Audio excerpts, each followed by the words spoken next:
మీ అందరి కోసం ఈరోజు అయితే చాలా అద్భుతమైన వీడియో తీసుకొచ్చేసాను. ఈ వీడియో చూస్తే పుణ్యం పురుషార్థం అన్నీ మీకు లభిస్తాయి తెలుసా. నిజంగానే చాలా పుణ్యాన్ని అయితే మూటగట్టుకుంటారు. చాలామంది ప్రయాగ్రాజ్ వెళ్ళలేకపోతున్నామని బాధపడుతున్నారు కదా. సో మన వీడియోస్ చూడండి, ఆ బాధ అంతా తొలగిచ్చేస్తాను. నేను మొత్తం అయోధ్య, ప్రయాగ్రాజ్ అలాగే కాశీ యాత్ర అన్ని వీడియోస్ పెట్టాను. అందరూ చూసి తరించండి అంతే. అండ్ ఛానల్ అయితే సబ్స్క్రైబ్ చేసుకోండి. చాలామంది వీడియోస్ చూస్తున్నారు కానీ సబ్స్క్రైబ్ చేయట్లేదు. వీడియోస్ని అయితే లైక్ చేయండి, షేర్ చేయండి, కామెంట్ చేయండి అలాగేనా. అండ్ ఇప్పుడైతే మీరు చూడబోయేది ప్రయాగ్రాజ్లోని మనకి ఎవ్రీడే ప్రతిరోజు కూడా సాయంత్రం 7 అయ్యేసరికి యమునా తీరంలోని ఇలాగా వాటర్లో లేజర్ షో ఉంటుంది. చాలా చాలా అద్భుతంగా ఉంటుంది. అసలు మహాకుంభు ఎలా మొదలైంది, ఎందుకు చేస్తున్నారు, దాని మూలం ఏంటి, మొత్తం ఆ అమృతం ఎక్కడెక్కడ పడింది, ఇవన్నీ కూడా స్టోరీ రూపంలోని వాళ్ళు ఇలా వాటర్లో లేజర్ షో అన్నమాట. చాలా అంటే చాలా బాగుంది. మినిమం ఒక 17 మినిట్స్ 18 మినిట్స్ వీడియో అనమాట.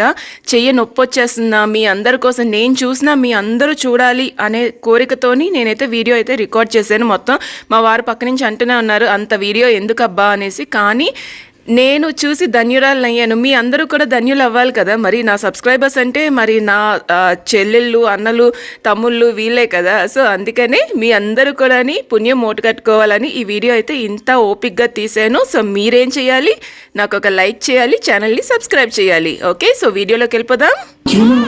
स्वयं ही सभी पवित्र स्थानों का मूल्यांकन करें।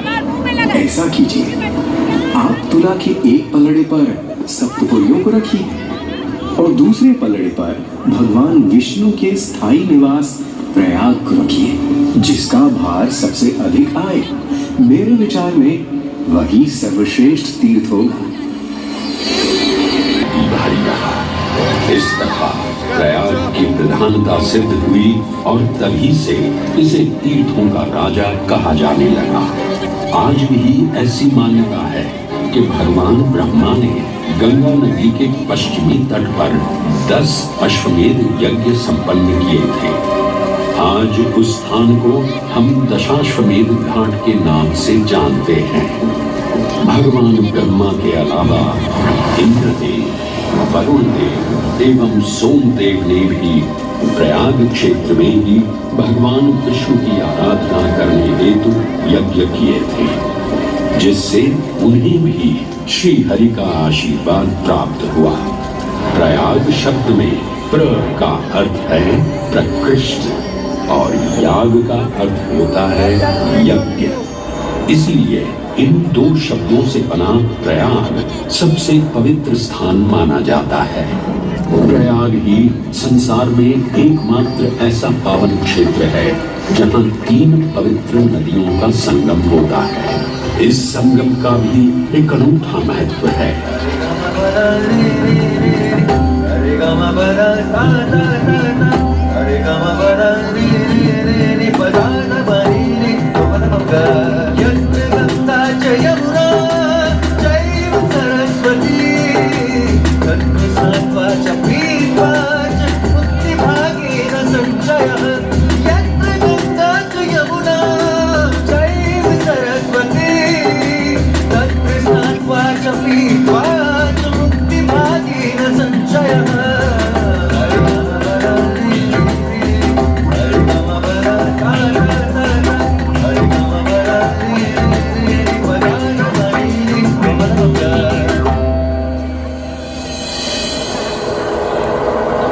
प्रयाग में गंगा, यमुना और सरस्वती जैसी 3 सबसे पवित्र और पूजनीय नदियों का दिव्य संगम होता है।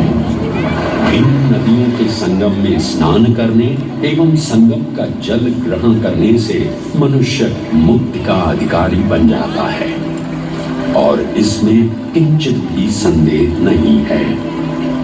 ब्रह्म पुराण में ब्रह्मा जी भी कहते हैं कि प्रयाग में सरस्वती जी अदृश्य रूप में आकर गंगा जी से मिलती हैं। इसलिए इस क्षेत्र को सरस्वती तीर्थ संगम भी कहा गया है। सरस्वती नदी के अदृश्य रूप से मिलने के पीछे भी एक पौराणिक कथा सुनने को मिलती है। ऐसा माना जाता है कि बद्रीनाथ क्षेत्र की गुफाओं में जब वेद व्यास जी भगवान गणेश को महाभारत की कथा सुना रहे थे, तब उस क्षण सरस्वती जी हिम शिखरों से टकराते हुए अपना मार्ग बनाती हुई बड़ी ही तीव्र गति से बह रही थी। सरस्वती नदी के इस तेज बहाव से उत्पन्न होने वाली तेज ध्वनि वेद व्यास जी का ध्यान भंग कर रही थी। इसलिए महर्षि वेद व्यास जी ने सरस्वती जी से वेग और ध्वनि को कम करने का आग्रह किया, परंतु उनके अनुरोध उपरांत भी जब सरस्वती नदी के वेग एवं ध्वनि में कोई कमी नहीं हुई, तो उन्होंने क्रोधित होकर सरस्वती जी को श्राप दे दिया और कहा कि वे अब धरती के भीतर यानी कि पाताल लोक में प्रवाहित होंगी। तब से ये माना जाता है कि हिम शिखरों से उद्गमित हुई सरस्वती नदी उत्तराखंड के माना गांव से आगे अपने अदृश्य रूप में प्रवाहित होती है। आगे चलकर यही अदृश्य रूपी मां सरस्वती प्रयागराज में गंगा एवं यमुना नदी से मिलकर त्रिवेणी संगम को पूर्ण करती है। ये प्रयाग नगरी पवित्रता का उद्गम है, जिसके अंश हमें वेदों एवं पुराणों में भी मिलते हैं, जिनमें वर्णित है सुरों असुरों द्वारा हुआ समुद्र मंथन। अमृत प्राप्ति के लिए सुरों और असुरों ने एकजुट होकर क्षीर सागर का मंथन किया, जिसके संदर्भ में पुराणों में विभिन्न कथाएं देखने को मिलती हैं। उन्हीं कथाओं में एक कथा महर्षि दुर्वासा और इंद्रदेव से संबंधित है। इस कथा के अनुसार ऋषि दुर्वासा ने इंद्रदेव से प्रसन्न हो उन्हें पारिजात पुष्पों की एक दिव्य माला भेंट की, जिसे इंद्रदेव ने साधारण पुष्पों की माला समझ स्वयं धारण न कर उसे अपने वाहक गजराज ऐरावत के मस्तक पर रख दिया।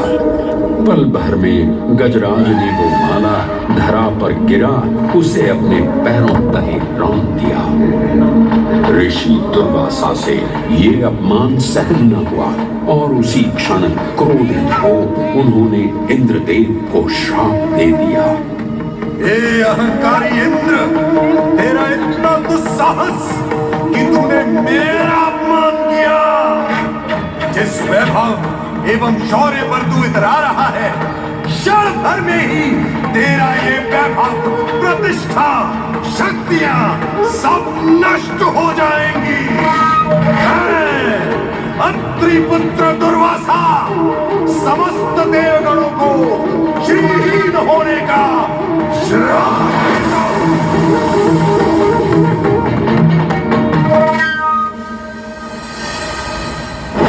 इस श्राप के परिणाम स्वरूप स्वर्गलोक से लेकर वैकुंठ धाम तक का सारा वैभव चला गया। जहां स्वर्गलोक में सभी देवता अपना वैभव एवं शक्तियां खो चुके थे, वहीं वैकुंठ धाम में मां लक्ष्मी भी क्षीर सागर की गहराइयों में चली गई।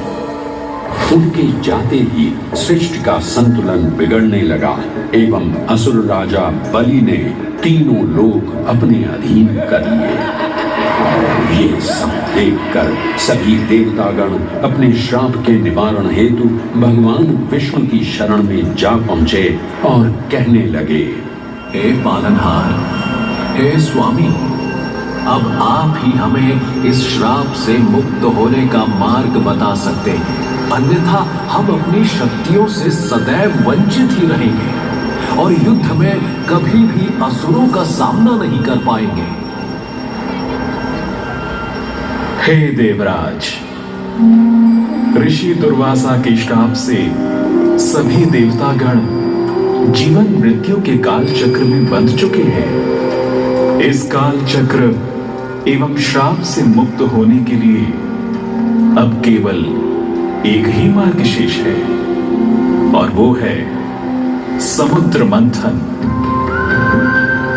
इस समुद्र मंथन से निकलने वाले रत्न ही आप, परंतु आपको इस मंथन के लिए असुरों के बल की भी आवश्यकता होगी, क्योंकि उनके बिना यह समुद्र मंथन संभव नहीं है। जैसी आपकी आज्ञा प्रभु।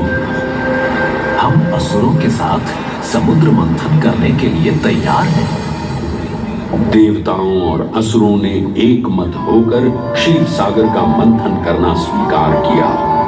जहां मंदार पर्वत मथनी के रूप में आए तो वहीं वासुकी नाग को नेति की भूमिका मिली। भगवान विष्णु ने स्वयं कूर्म अवतार धारण कर मंदार पर्वत को उसका आधार प्रदान किया। क्षीर सागर को मथना शुरू किया गया और 14 रत्नों में सबसे पहले हलाहल विष उत्पन्न हुआ। उस विष के प्रभाव को कोई भी देवता या असुर सहन करने में समर्थ नहीं थे। इस कालकूट विष से सृष्टि का विनाश हो सकता था। इसीलिए इस आपदा से बचाने स्वयं देवों के देव महादेव प्रकट हुए और उन्होंने इस विष का पान किया। ये सब देख मां पार्वती ने विष को भगवान शिव के कंठ तक ही रोक दिया। इस कालकूट विष के प्रभाव से महादेव का कंठ नीला पड़ गया और तभी से उन्हें नीलकंठ के नाम से भी जाना जाने लगा।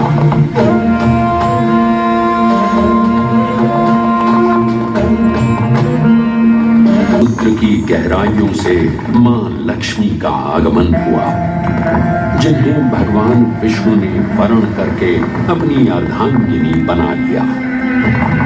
इसके पश्चात समुद्र मंथन से एक एक कर कामधेनु गाय, पारिजात वृक्ष, चंद्र, कल्प वृक्ष, अपार सुंदर अप्सराएं, गंधर्व, शंख, उच्चैःषवा, वारुणी एवं कौस्तुभ मणि जैसे अनेक रत्न उत्पन्न हुए।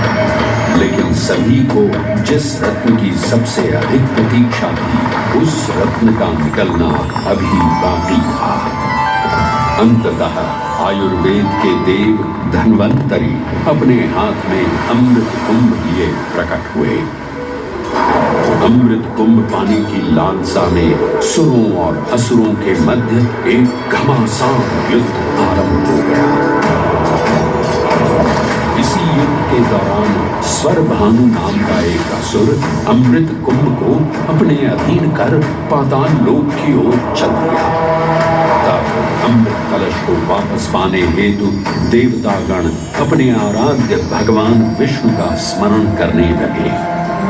तदोपरांत भगवान विष्णु एक सुंदर अप्सरा मोहिनी का रूप धारण कर पाताल लोक पहुंचे, जिसे देख सभी असुर सम्मोहित होने लगे।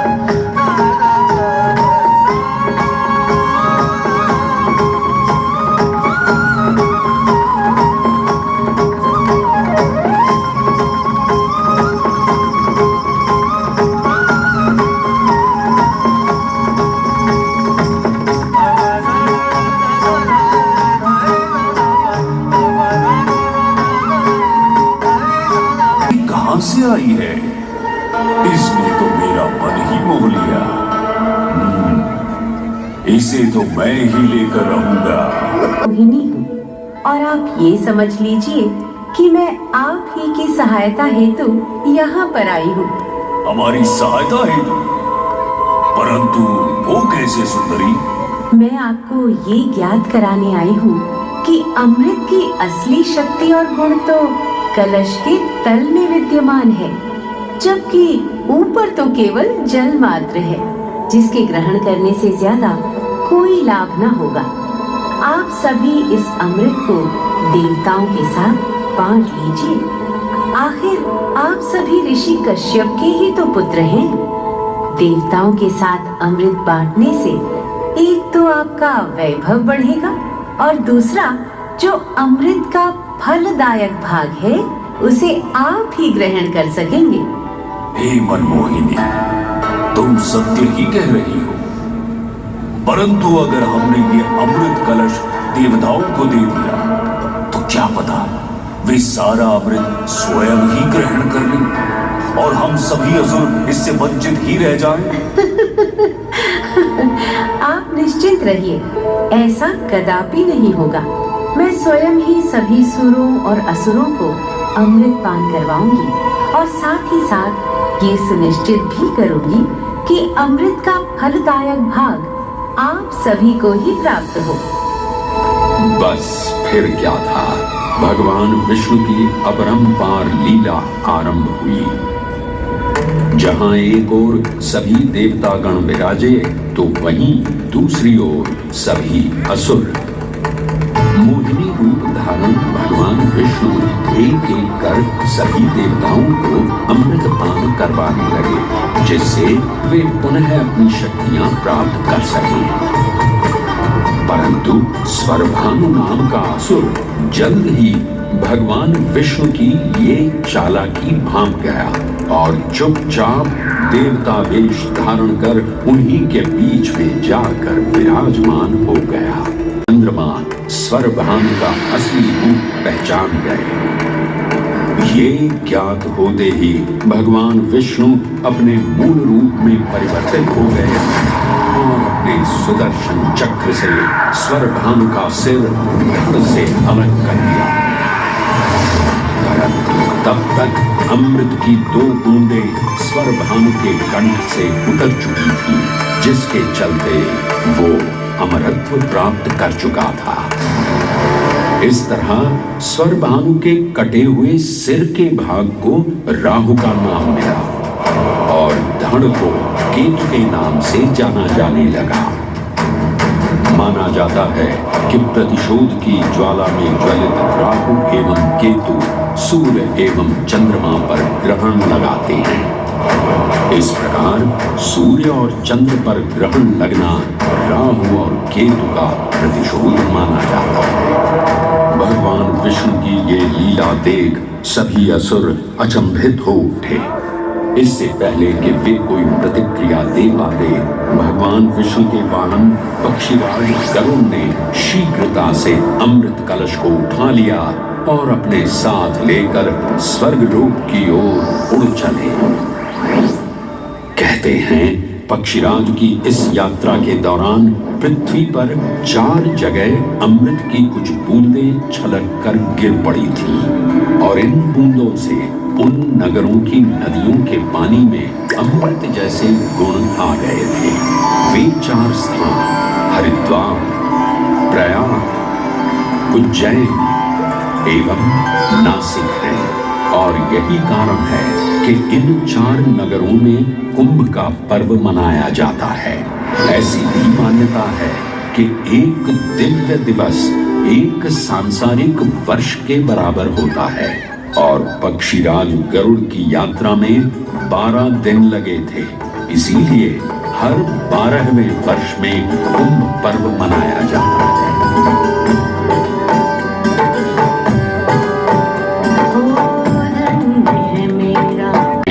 यहाँ अमृत की बूंदें गिरी थी। गणनाओं के अनुसार जब बृहस्पति वृषभ राशि में और सूर्य चंद्रमा मकर राशि चक्र में प्रवेश करते हैं, तब प्रयागराज में कुंभ पर्व आयोजित किया जाता है। सनातन धर्म की प्राचीनतम धरोहर माना जाने वाला ये कुंभ पर्व भारत ही नहीं बल्कि विश्व भर से आए करोड़ों श्रद्धालुओं का स्वागत करता है।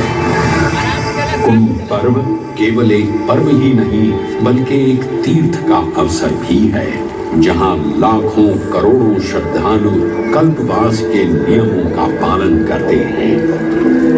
पौष पूर्णिमा से लेकर माघ पूर्णिमा तक चलने वाले कल्पवास के दौरान तीर्थालु सांसारिक सुखों को त्याग कर तपस्वी संतों की तरह कुटिया में रहते हैं। उनकी दिनचर्या ब्रह्म मुहूर्त में गंगा स्नान से शुरू हो संध्या वंदना और भजन कीर्तन जैसे आध्यात्मिक कार्यों के साथ रात्रि तक समाप्त होती है। श्रद्धालु दिन में केवल एक ही बार भोजन ग्रहण कर मानसिक रूप से धैर्य, अहिंसा और भक्ति भाव में लिप्त रहते हैं। ऐसी मान्यता है कि जो कल्पवासी मोक्ष की अभिलाषा लिए कुंभ पर्व में कल्पवास के नियमों का पालन करते हैं, उन्हें मोक्ष अवश्य ही प्राप्त होता है।